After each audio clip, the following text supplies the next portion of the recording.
Okay, imagine this for a second. Like 6 out of every 10 people you know probably have some kind of smart camera device in their home. Yeah, it could be a baby monitor, maybe a video doorbell.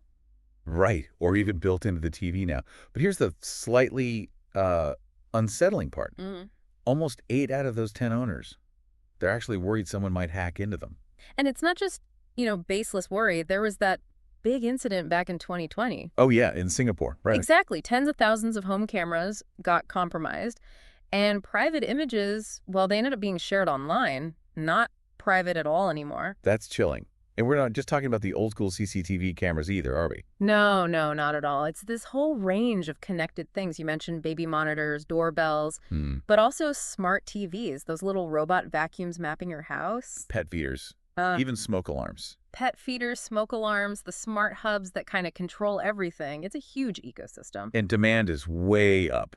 I heard something like a couple of years ago, maybe only 1 or 2 customers in 10 would ask about this stuff. And now, Now it's like 5 out of 10, half the people. wow, that's a big jump. It really is. So what's the weak spot here? What's the real vulnerability? That's what we want to dig into in our discussion today. Just how open are these helpful little gadgets? It's definitely a critical question, especially as we invite more and more of these internet-connected devices into our homes or, personal spaces. So how do we find out? Was there some kind of test? There was. An experiment was set up to look at this in a real-world kind of way. They got two smart cameras, All right. one bought online, the other from an actual shop, put them in two different houses. And then tried to hack them. Basically, yeah. A researcher tried to see how easy it would be to get access. Right, a practical test. Yeah. So what was the first method? I heard one was surprisingly low tech. It was social engineering, specifically a phishing email. Ah, the classic fake email. Exactly. One of the camera users got an email, looked totally like a real security update notice from the camera company. Click here to update. Pretty much. Click the link, enter your login details. And they did. They did, but here's where it gets quite clever and a bit scary. Okay. After the user put their username and password into the fake website, the real, legitimate camera app on their phone sent them a genuine security PIN code. Wait, why would the real app do that? Because at that exact moment, the attacker was using the stolen username and password to try and log into the actual camera service. That triggered the real app's two-factor authentication, the extra code for security. Oh, I see. So the PIN comes from the real app. The user thinks, okay, this whole thing must be legit then. Precisely. And then they enter that PIN they Right. just got Onto the fake website, handing over the keys, basically. without even realizing it. So the key thing here, right, is that the camera's actual security wasn't broken. It wasn't a technical hack of the device itself. It was a hack of the person. Exactly. It was the human who was tricked. It just shows sometimes the biggest vulnerability isn't the code, it's us. That really drives home that whole human element thing in security, doesn't it? It absolutely does. It's just like with your online banking or any other sensitive account. You have to be so, so careful where you type in your details. Even with things like two-factor authentication, which we think makes us safe. Well, yeah, because this experiment showed how even that extra layer, that PIN, can be bypassed if someone is tricked into giving it away. Okay, so that was one camera. What about the second one, the one bought online? Was it different? This focused more on the device itself. The second camera, which was a cheaper model bought online, apparently had some pretty weak default settings right out of the box. Weak how? Well, during the initial setup process, just when you're first connecting it to your Wi-Fi and everything, Yeah. there was a window, a short period, where someone physically nearby, Like in the next apartment. potentially, within Wi-Fi range, so maybe up to 100 meters or so, they could potentially jump onto the camera's temporary setup network and start changing settings. Before the owner had even finished setting it up properly. That seems to be the case. The researcher in the experiment managed to exploit exactly that window. They connected during that brief setup phase. And what could they do then? Could they watch the video feed? Not directly watch a live feed in this instance, but what they did manage to do was configure the camera to send email notifications with screenshots attached. Hmm. Every single time it detected movement. Whoa. So every time someone walked past, Ping, an email with a picture lands in the researcher's inbox. that's still incredibly invasive. It is. Now, this attack is definitely more targeted, right? You need to be physically close by during that specific setup moment. So maybe less common than a phishing email that can go anywhere. Probably. But still, it's quite concerning that a device could be sold with such an obvious vulnerability in its default state. Yeah, you'd really expect manufacturers to lock that initial setup down much tighter. You would hope so. It highlights the importance of checking the security reputation of manufacturers, especially for cheaper, perhaps less well-known brands bought online.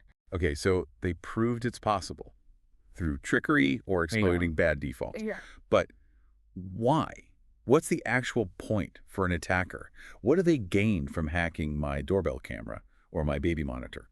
Well, sadly, one big motivation is just voyeurism. Just watching people. Unfortunately, yes. The desire to secretly observe private lives, it's disturbing, but it's a real factor. Okay, besides that. Beyond that, getting access gives attackers a lot of potentially useful information. They can learn your daily schedule, when you leave for work, when you come back, when the house is empty.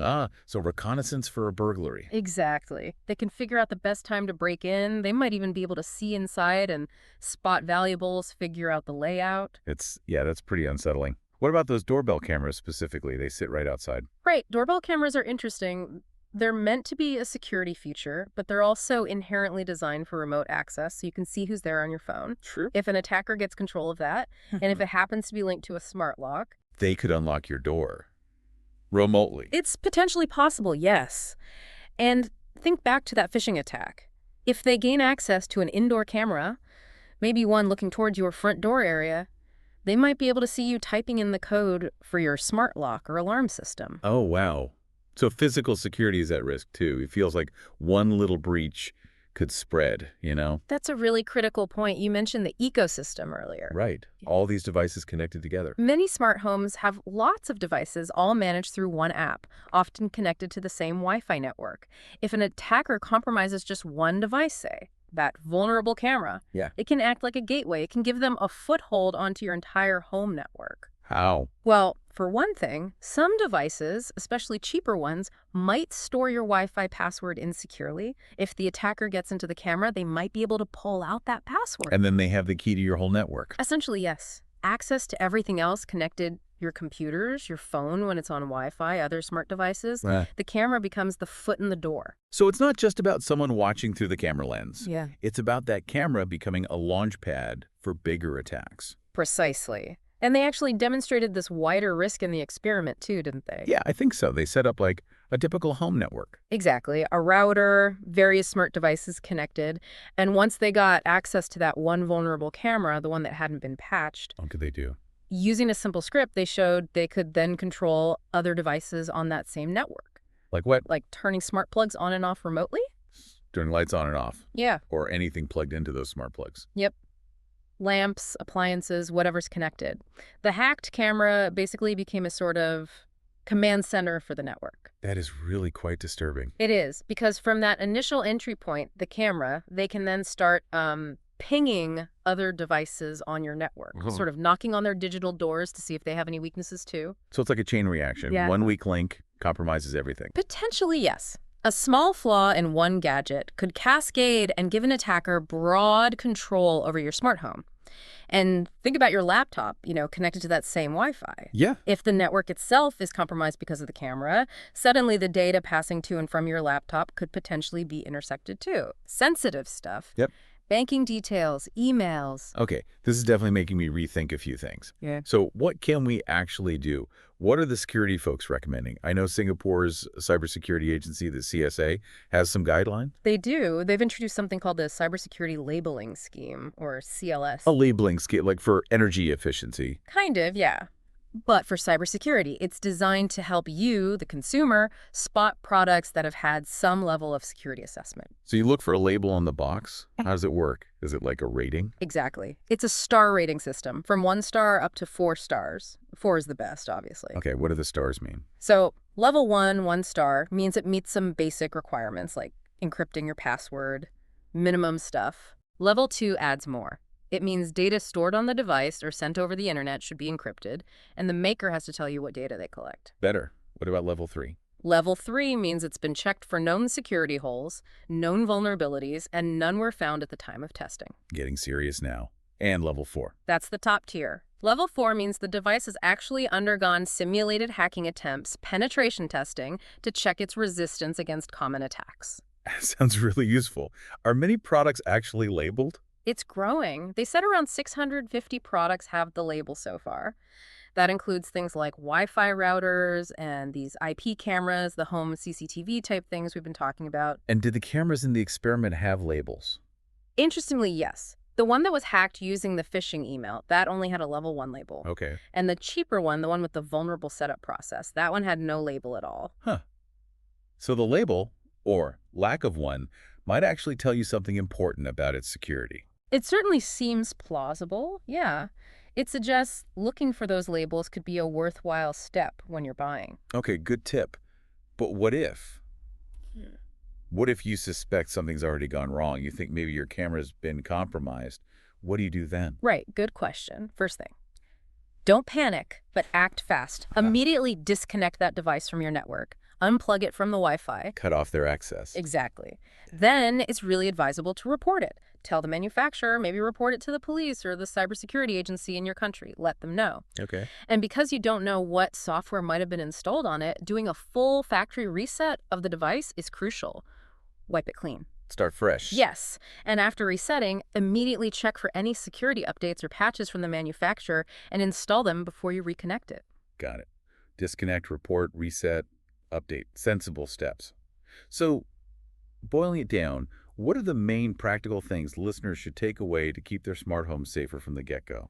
Okay, several key things. Number one, and it sounds basic, but always change the default password on any new smart device immediately. Don't stick with admin or password. Please don't. Those defaults are often public knowledge. Second, be super wary of clicking links in emails, even if they look official. Remember that phishing attack. Right. Verify first. Third, maybe think twice about the super cheap, unbranded gadgets you find online. They might cut corners on security. You get what you pay for sometimes. It can be the case. Fourth, make checking for and installing software updates a regular habit for all your smart devices, not just your phone or computer. Patches fix the holes. Exactly. Fifth, don't forget your main home Wi-Fi router. Secure that properly too. Strong password. Keep its software updated. It's the gateway to everything. Good point. And finally, as we just discussed, if those security labels like the CLS are available where you live, look for them when you're buying new kit. It's an extra data point on security. Change defaults, be careful with links, consider brands, update everything, secure the router, look for labels. That's a pretty solid list. It covers the main bases for reducing your risk. It's honestly quite sobering how easily these things can potentially be compromised. Sometimes just by tricking the user, sometimes because of a simple setting missed by the manufacturer. It is. And the idea that just one weak device could open up your whole home network. Sure. That's a real wake-up call, isn't it? It really underscores the need for vigilance. It absolutely emphasizes taking those proactive steps we just talked about. Strong, unique passwords, keeping things updated, just being aware of scams. So maybe here's a final thought for everyone listening. As our homes get smarter and more connected, filled with all these convenient gadgets, how do we strike that right balance? The balance between all this cool convenience and the fundamental need for security and privacy in our own homes. That's the million-dollar question, isn't it? It really is. And what role do the companies making these devices have to play versus what responsibility falls on us, the people using them, to create a genuinely secure smart home future? Something to think about.